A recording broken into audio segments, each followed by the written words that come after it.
মহান রব্বুল ইজ্জত ওয়াল জালালের দরবারে লাখো কোটি শুকর ও সুজুদ, যিনি আপনাকে আমাকে এই ফিতনা ফাসাদের জামানায় দুনিয়ার সমস্ত গুনাহের কাজ থেকে ফারেক করে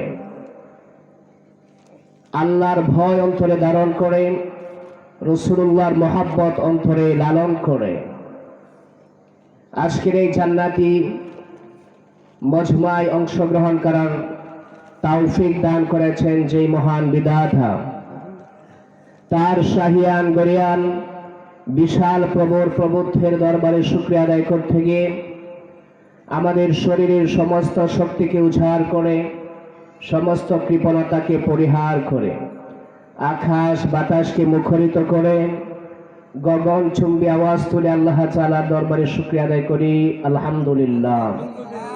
আরো জোরে পড়ি আলহামদুলিল্লাহ। সম্মানিত এলাকাবাসী, যাদের কর্ণকুহরে মাইকের আওয়াজ যাচ্ছে সকলকে আমি অনুরোধ করব,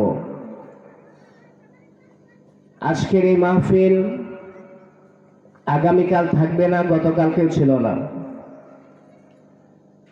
যদি আল্লাহ তাআলা পৃথিবীর ব্যবস্থাপনা ঠিক রাখে,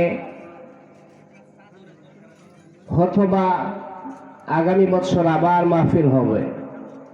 কিন্তু আগামী বছর আমরা যারা আছি বাঁচবো কিনা এর কোনো গ্যারান্টি নাই। কি বলেন, আছে? কোনো গ্যারান্টি নেই। ওয়ারেন্টি আছে? ওয়ারেন্টিও নেই। এই জন্য আমি সকলকে অনুরোধ করব, আপনারা সকলেই অতি সত্বর প্যান্ডেলের নিচে চলে আসেন।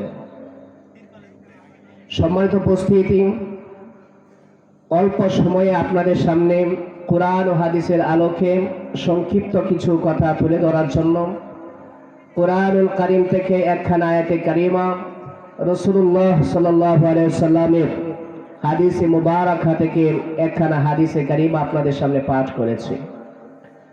আল্লাহ তাআলার তৌফিক যদি শানে হাল হয়, উক্ত আয়াত এবং হাদিসে কারিমাকে সামনে রেখে অল্প সময়ের ভিতরে কিছু আলোচনা আমরা করার ইনশাআল্লাহ চেষ্টা করব।